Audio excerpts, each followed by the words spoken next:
Let me tell you about the time my brother-in-law Marcus decided that my 47-year-old, single, child-free apartment living life was a problem that needed solving.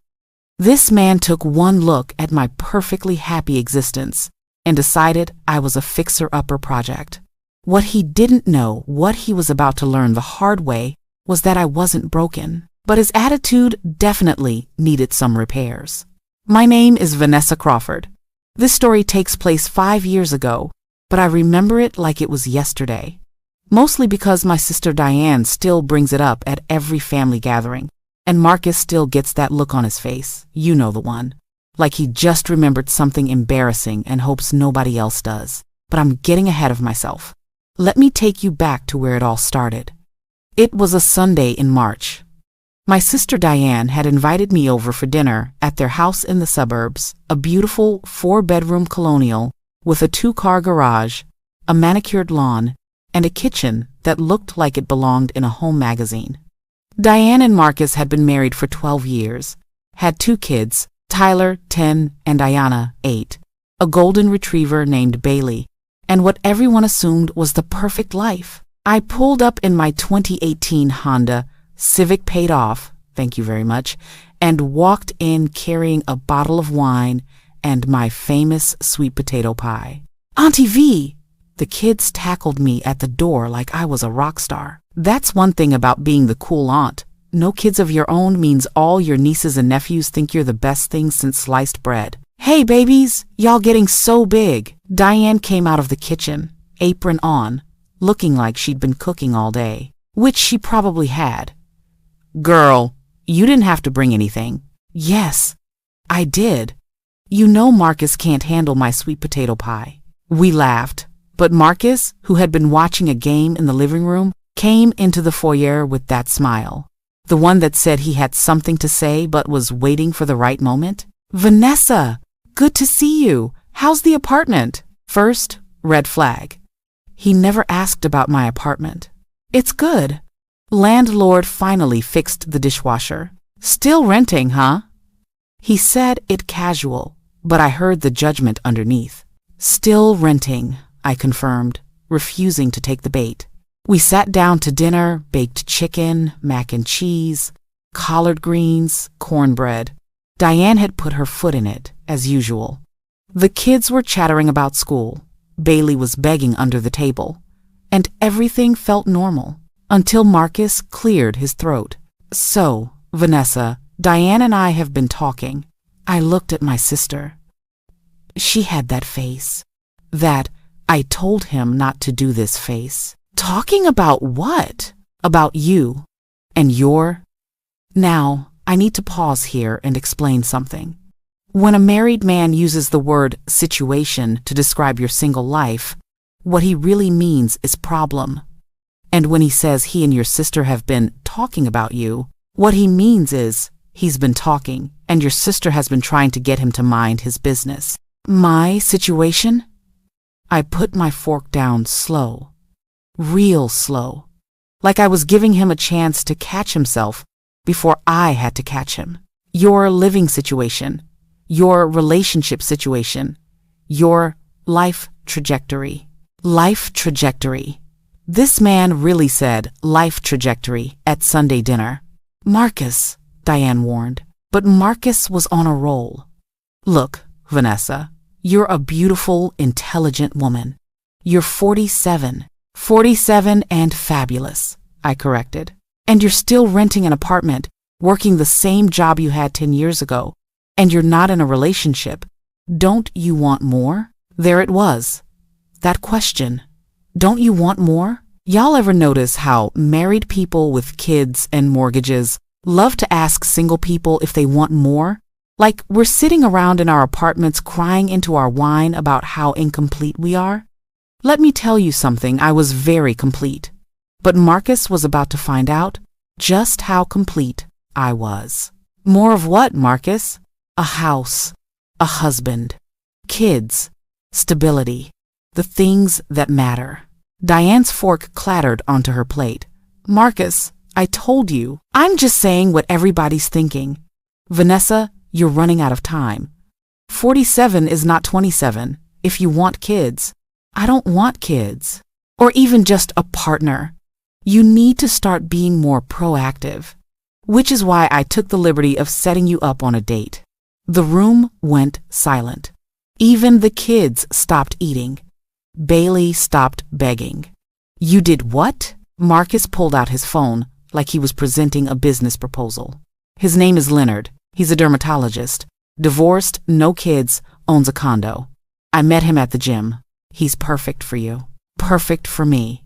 This man who didn't know my favorite color, my favorite food, or my favorite anything thought he knew what was perfect for me. But I stayed calm. Because I learned a long time ago that when somebody disrespects you at dinner, you finish your plate first. Never waste good food on drama. I took a bite of mac and cheese, chewed it slow, swallowed, took a sip of sweet tea. Then I looked at Marcus.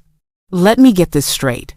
You, a man I did not ask for help, advice, or intervention, decided that my life needed fixing, and your solution was to set me up with a divorced dermatologist named Leonard.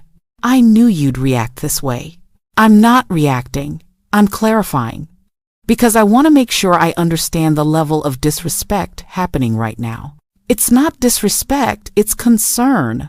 Marcus, do I come to your job and rearrange your desk? That's not the same thing. Do I tell you how to raise your kids? Vanessa, you don't have kids, so... Exactly. And you don't have my life. So why are you trying to fix it? Diane jumped in. Okay, both of you. But I was just getting started. Matter of fact, Marcus, since you think my life needs so much work, let me take a look at yours. This is where I went full Martin Lawrence. You know how Martin would take something small and escalate it until it became a whole production? That's exactly what I did. And honey, it was beautiful. I stood up from the table, walked over to where Marcus was sitting, looked him up and down. First of all, when's the last time you updated your wardrobe? That polo shirt is from 2010 at least. My clothes are fine. And this house. Y'all been talking about finishing the basement for 3 years. I don't see a finished basement. We're working on it. And your car. Marcus, your SUV makes a noise. I heard it when you pulled in last week. Sounds like a problem to me. A problem that needs fixing. Diane was trying not to laugh. The kids were definitely laughing. This is different, Marcus sputtered. How? You got problems, I got problems. Only difference is, I'm not pretending your problems are my business. I sat back down and picked up my fork. Now, about this Leonard situation. Vanessa, I just thought. You thought wrong. But since you're so invested in my dating life, let me tell you about the 3 men I went on dates with last month. Marcus's eyes went wide. Diane choked on her tea. That's right. 3 dates. 3 different men. Because contrary to Marcus's belief, I wasn't sitting home alone every night knitting cat sweaters. I had a whole social life he knew nothing about. But he was about to get educated. There was David, the architect. Handsome, successful, great conversation. Decided he wasn't for me because he chewed too loud. That's why Marcus started. Then there was William, the high school principal. Very nice man. Didn't work out because he was still in love with his ex-wife. I could tell by the 3rd date. How could you? And then there was Jerome. Chef, owned 2 restaurants, fine as hell. But he had 3 baby mamas, and I'm not about that drama, so I passed. I took another bite of food. See, Marcus, I date. I just don't settle. There's a difference. But you're 47. You can't be that picky forever. And there it was. The real issue. Marcus didn't think I should have standards because of my age. Like I had an expiration date and needed to lower my expectations before I spoiled. Time to drop the bomb. I put my fork down this time for real. Pushed my plate back. Looked Marcus dead in his eyes. Let me explain something to you, Marcus. And I need you to really hear me. Diane reached over and squeezed my hand.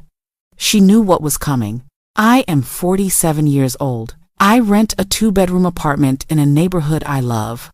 5 minutes from my job, 10 minutes from my family, with a balcony that gets morning sun and a landlord who fixes things same day. My rent is $1,200 a month. You know what that means? That means I have money, real money, savings, investments, travel fund, emergency fund, buy whatever I want fund. Marcus opened his mouth, but I held up my hand. I work as a senior project manager at a tech company. I've been there 10 years because I like my job. I'm good at it. They appreciate me. My salary is $87,000 a year, and I just got a bonus that paid for my trip to Jamaica last month. You know where you were while I was in Jamaica? Here, working on that basement you still haven't finished. Diane squeezed my hand harder.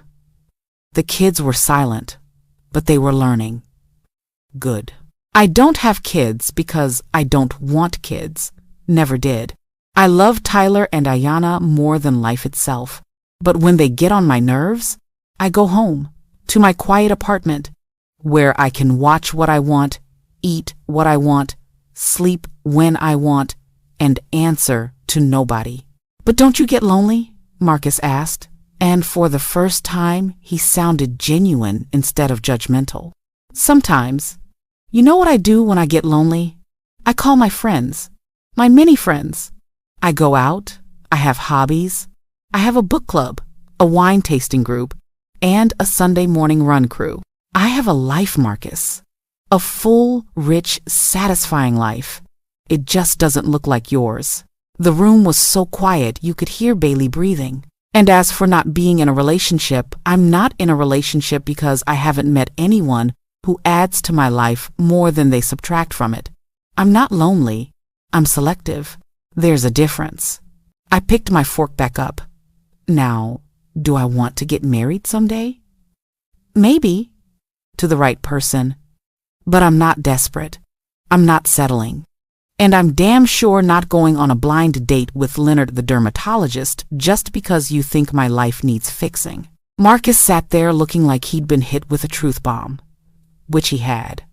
But I wasn't done, because sometimes, when you're teaching a lesson, you gotta make sure it sticks. Can I say something?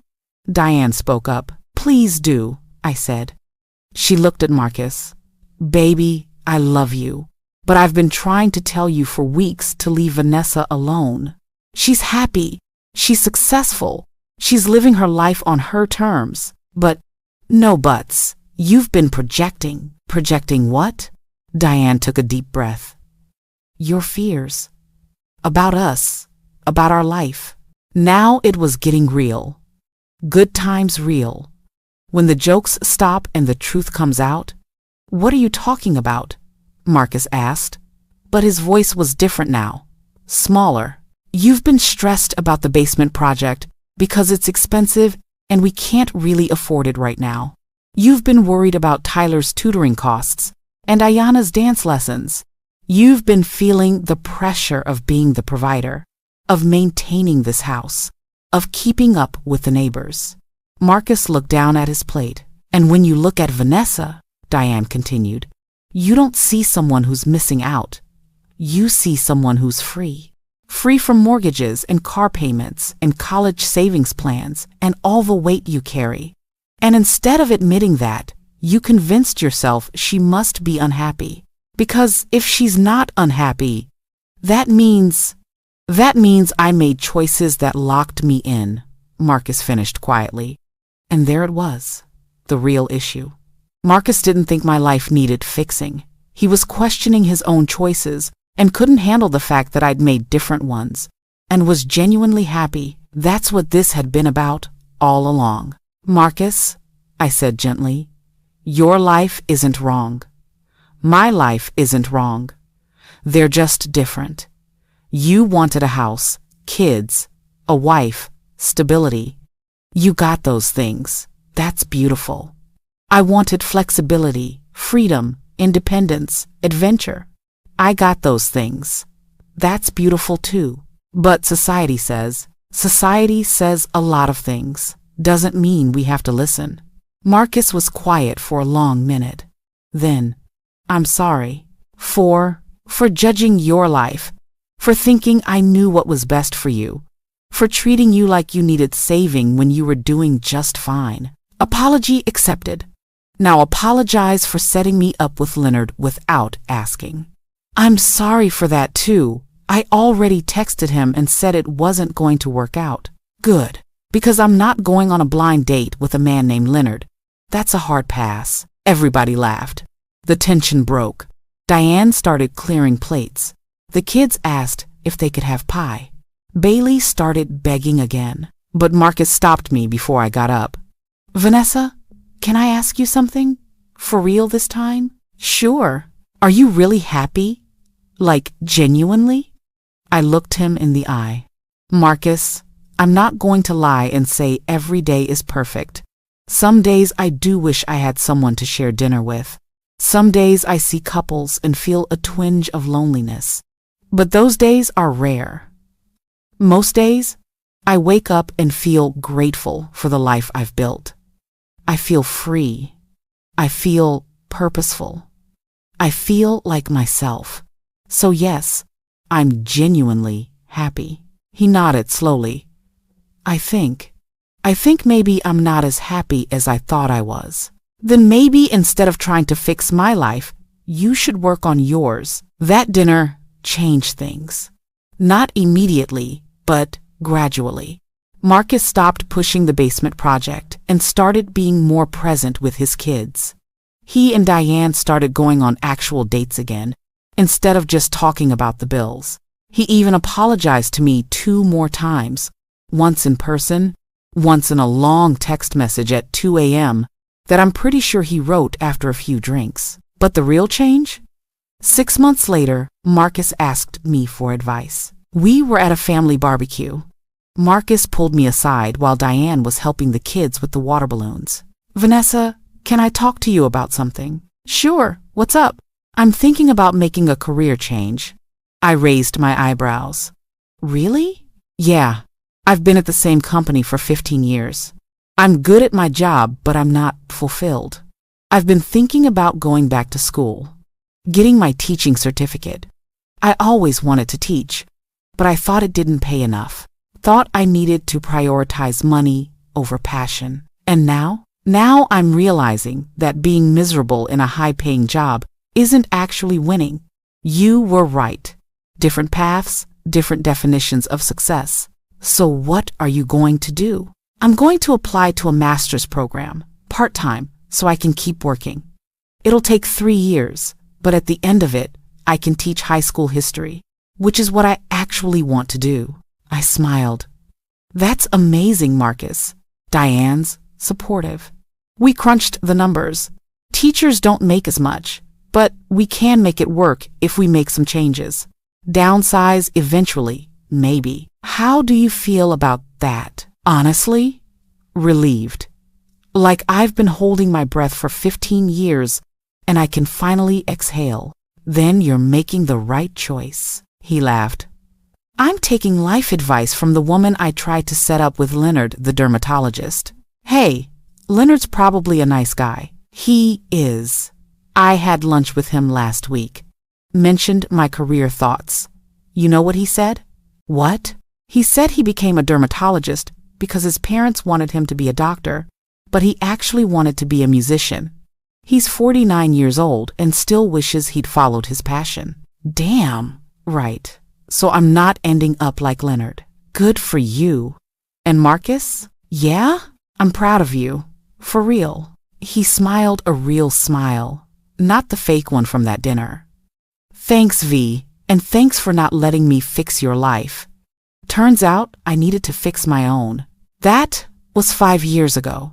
Marcus is now a high school history teacher. He loves it, makes less money, but comes home energized instead of exhausted. Diane went back to work part-time as a nurse, something she'd been wanting to do but thought they couldn't afford. They downsized to a 3-bedroom townhouse. No garage, smaller yard, but lower bills and less stress. Tyler's in high school now. Ayana's in middle school. Both kids say their dad is happier, Bailey's still begging at the table. And me? I'm 52 now, still single, still child-free, still renting, though I upgraded to a 3-bedroom because I wanted a home office and a guest room. Still working at the same company, but now I'm a director, still traveling, still living my life on my terms, still happy. Last month, Marcus called me. V, I need your help. With what? My cousin Greg is getting on my nerves. He keeps telling me I should buy a house again, that renting is throwing money away, that I'm not building equity. And what do you want to tell him? I want to tell him to mind his business and let people live their lives. So tell him that. But I wanted to check with you first. Make sure my response is respectful. I laughed. Marcus, you don't need my permission to set boundaries. I know, but you're the expert. You shut me down so beautifully that night. I'm still recovering. That was 5 years ago. Some lessons stick with you, V. Some lessons stick. So here's what I learned. What Marcus learned, and what I hope you learn if you're listening to this story. Your life doesn't need fixing just because it doesn't look like someone else's idea of success. Different paths, different timelines, different definitions of happiness, they're all valid. When someone tries to help you without you asking, ask yourself, are they really trying to help me? Or are they trying to validate their own choices by convincing me mine are wrong? Being single isn't a problem that needs solving. Being child-free isn't a void that needs filling. Renting isn't a failure. Working the same job for years because you love it isn't being stuck. These are choices, and choices deserve respect. Sometimes the person who thinks they're helping you actually needs help themselves. Marcus wasn't worried about my life, he was worried about his own. He just couldn't admit it until someone forced him to look in the mirror. Family means loving people even when they disrespect you, but it also means setting boundaries. I could have cursed Marcus out. I could have stopped coming to family dinners. Instead, I educated him, and he learned. That's growth. The end of the day, success isn't about checking boxes society gives you. It's about building a life that makes you wake up grateful instead of resentful. It's about making choices that serve you, not impress other people. And it's about respecting that everyone's path looks different, and that's not just okay, it's beautiful. Sometimes you gotta escalate a situation to make your point. Sometimes you gotta match their energy and show them exactly how it feels to be judged. Sometimes you gotta go big to make them understand. But when you do it with love underneath the loudness. You don't need a man to complete you. You don't need kids to fulfill you. You don't need a house to validate you.